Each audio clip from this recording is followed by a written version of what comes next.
Hello everyone and welcome to another edition of Senior Moments. I'm your producer and host, Lou Beccaria. For those of you who are new to our show, welcome. We're glad to have you. We hope that you'll become frequent viewers and subscribe to our channel. For those of you who have been with us before, welcome back.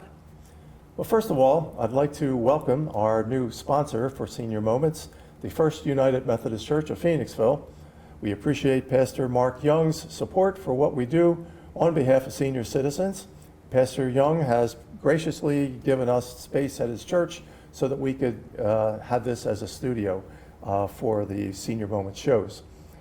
Healthy eating and good nutrition as part of an overall healthy lifestyle is a hot topic these days, just about everywhere we turn, on TV, on the radio, newspapers, magazines, social media, and more.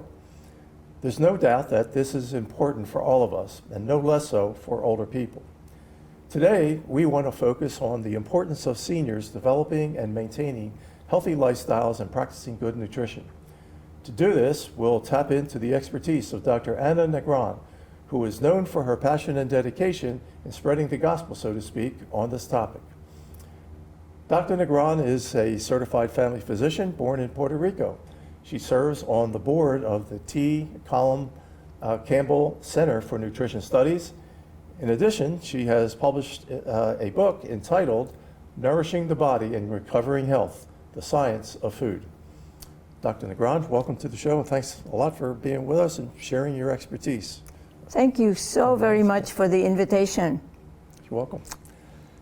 I will begin with a critical statement of fact. Okay.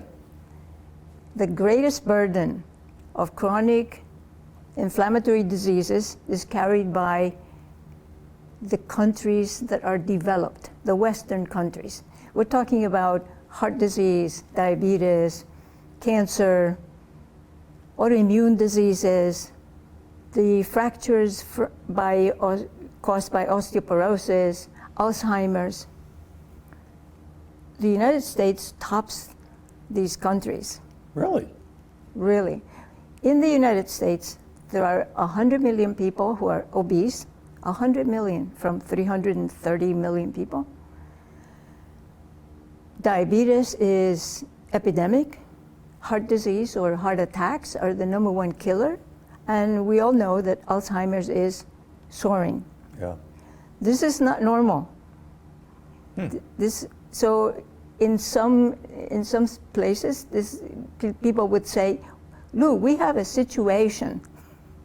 Mm-hmm. So I would like to begin with talking a little bit about the body in the context of this condition. Huh? Your body, mine, the body of everybody here listening, watching us, started with one cell. That one cell divided into 2, into 4, into 8, to 16, 32, 64, 128, you get my drift, until an adult body of 30 trillion cells. Wow, in each body we have 30 trillion cells? Exactly.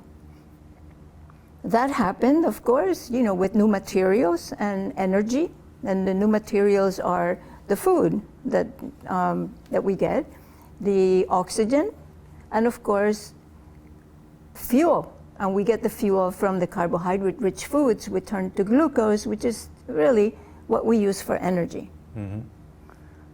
All this process of growing from one cell to 30 trillion cells is really guided by a map in our DNA. And every one of the cells gets a map of that DNA. And that's how they know to become a nose and not a knee, a liver and not a heart, right? So do we have 30 trillion different maps in our body? The same map, but activated differently for different parts of the body that need to be developed, I see. Right? Okay. And what we need materials to develop all this 1, 2, 4, 8 cells, right? And most of it is delivered by what we eat, of course, and by what we breathe, the oxygen. Parallel to this body, we are developing what is called a delivery system, let's call it, no? 64,000 miles of blood vessels. Wow. So if we put the blood vessels on a end to end to end to end, it would circle the earth twice. In each person's body. In each person's body. Wow. So it's like a postal service, because each cell needs to get the nourishment, the new materials to grow and divide, and the oxygen and the energy, the glucose, that it uses to burn, the fuel it needs to burn. Now, for this process to really go smoothly, those 64,000 miles have to be clean and elastic. Mm-hmm. Now, mind you, the beginning of our growth, from birth, from one cell to birth to adolescence until we're grown, we need a lot of new materials. But once we're grown, you and I don't really need that much new material. What we really need is energy for maintenance. Right. And having said that, these 64,000 miles of blood vessels need to stay clean and elastic. And that's where we went wrong. And I'm going to turn it to you to keep the conversation going. So the kind of food that we eat really has an effect on the elasticity of that 64,000 miles? Absolutely, because the kind of food that you eat either keeps those blood vessels elastic, or it starts to collect cholesterol inside of them. Yeah. And make plaques. And as I mentioned, the number one killer is what? Heart disease, heart attacks. Well, heart attacks are created, or are the end result of plaques in your arteries. Yeah. And it's a process, Lou, that starts in childhood. So although there's a genetic part of this, are you saying that it's kind of a nature and nurture kind of a thing? Interesting, yes. We all would like to blame our genes for this kind of thing, but there's really just a handful of genetic diseases, and we can think of them: sickle cell, Huntington's chorea, phenylketonuria. But really, the diseases that we are talking about, obesity, heart disease, diabetes, Alzheimer's, autoimmune diseases, neurodegenerative diseases, they are really diseases of lifestyle, food and lifestyle. In other words, the risk factors are not so much genetic as they are modifiable. Okay. Of the way that we live and eat.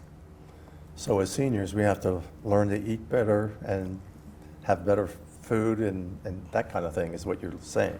Well, and seniors, you say, it's already all done and, all said and done. No, at any time in our lives, we can really recover. We can clean out arteries. We can recover that elasticity. Yeah. We can really clean out saturated fat from our cells and recover insulin sensitivity. So if you had prediabetes or diabetes or fatty liver, all of that can be turned back. So, Dr. Negron, when do we know that we've got hardening of the arteries and too much fat in the arteries and blockages in the arteries? Yeah, it's funny. You don't really need a test, but the most sensitive test perhaps would be your blood pressure. If your blood pressure is high, you already have diseased arteries. Okay. If you come see me, I know that you have diseased arteries by the way you're eating. But if you want to have a particular test, blood pressure, because that means that your blood vessels are not elastic, they've become stiff, either because they're not producing enough nitric oxide, which is a gas that keeps them elastic, or that they already have become get coated on the inside with cholesterol. Mm-hmm. Once they start down that road, once your arteries start down that road of becoming hardened, is it possible to make them less hard by changing the way you eat and what you eat and how often you eat and that kind of thing? Not so much how often you eat, but really what you eat. So yes, the cholesterol plaques are formed because there are some cells lining the arteries that try to get the cholesterol out of the circulation, so they gobble it up and put it in the lining of the arteries, making them in turn hard and not elastic. So there is a way in which this mechanism can go in reverse. We have the mechanism that an HDL cholesterol, you know, a protein that will remove cholesterol from the plaques, turn it back into the circulation to the liver, where then the liver disposes of it in the bile and in your stools. So we can clean out the arteries. Okay. Ha. Well, that's encouraging. And it happens quicker than you think. Yeah. What are some other conditions that are associated with hardening of the arteries besides the food? Is it a matter of exercise too for seniors? Exercise is a very important part of or pillar of health, so to speak, but nothing beats what we eat. In other words, if you really eat well, eat in a manner that doesn't harden your arteries, that doesn't increase your blood pressure, that doesn't add saturated fat to your cells so that you develop insulin resistance, that is the main thing. Exercise, you know, the best exercise is just walking. Of course, moving. I mean, we have a jointed body, you know, for movement. But that is not the way to really recover health as much as number one, which is the food. So in detail, what are some of these foods that we should be eating as seniors that would keep us in better health and give us a better quality of life and hopefully make us live a little longer? Well, it's the same kind of food that we should be giving our children and our grandchildren. So we're talking about oats and rice and beans and fresh fruits, you know, all kinds of fresh fruits, apples, pears, bananas, pineapples. We're talking about legumes, lentils and chickpeas. If we look at the population studies, you know, that show the people who live 100 years without disabilities, and many of you might have heard of the blue zones of the world. These were areas that were discovered by the National Geographic, and they are in Okinawa, Japan, and 2 islands in the Mediterranean, and in Loma Linda, California, Costa Rica, Nicoya, Costa Rica. They really asked these people, you know, what's the secret? Is it genetic? Because we always want to think that there's a preferred race that would really be. No, it's not genetic, because the people who move from those areas to California develop heart disease, develop diabetes, develop obesity. They didn't change their parents, they just changed the way they were eating and food and lifestyle. And I guess that change has a lot to do with processed foods versus more natural foods like you were just mentioning?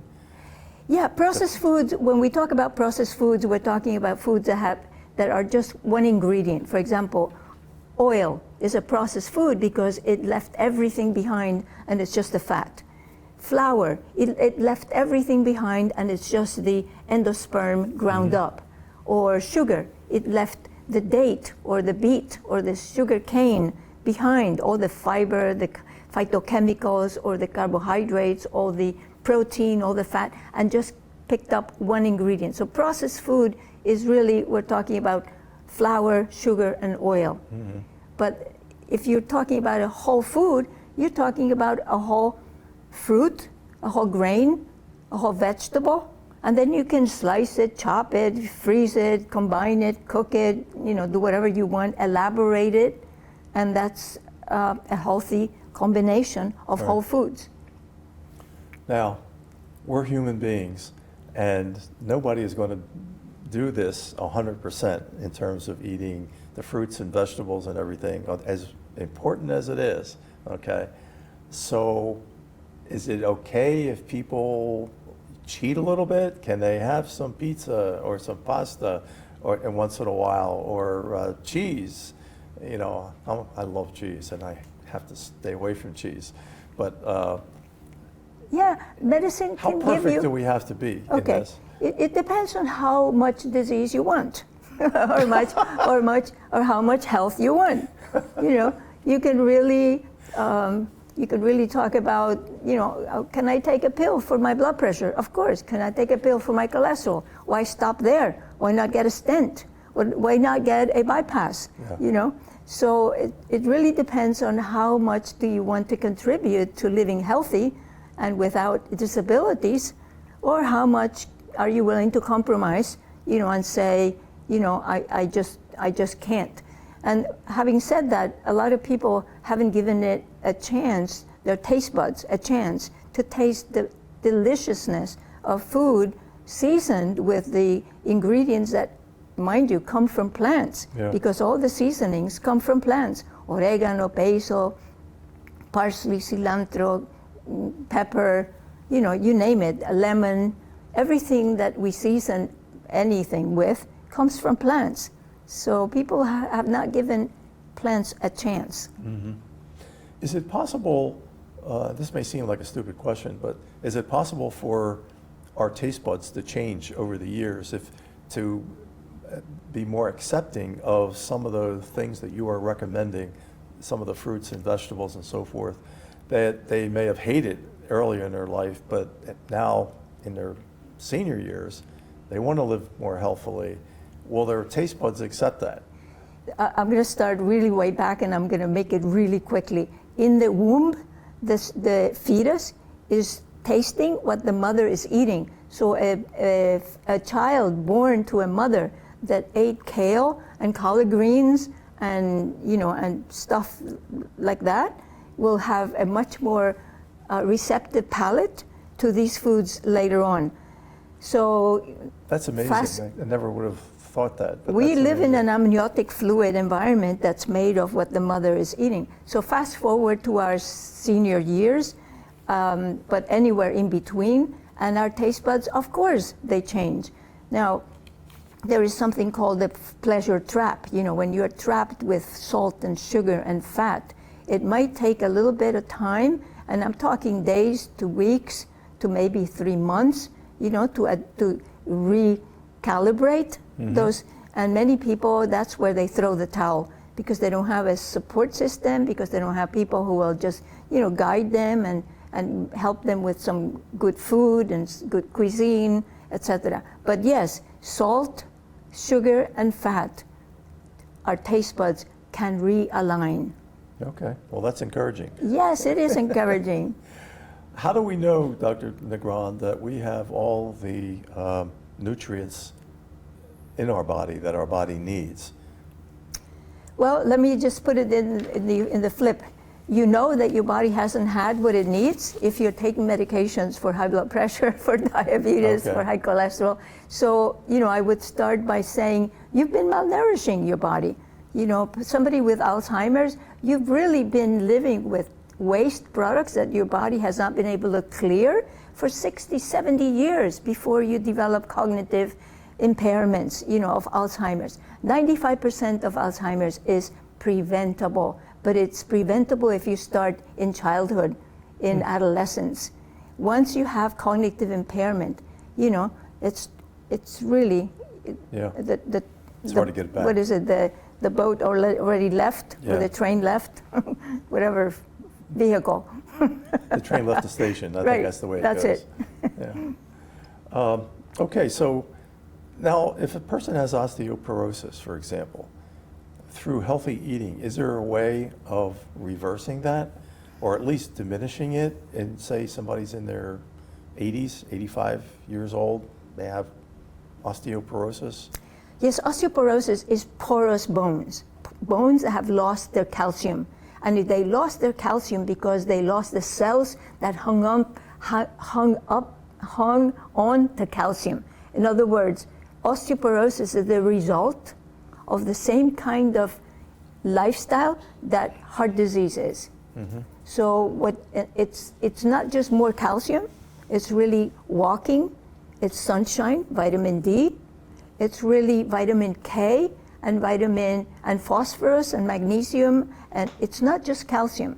And all of these nutrients are found in 2 pounds of plant foods every day in whatever variety of ways you want it. Right. And walking against gravity, that gives your bones, your cells, a reason to hang on to the calcium.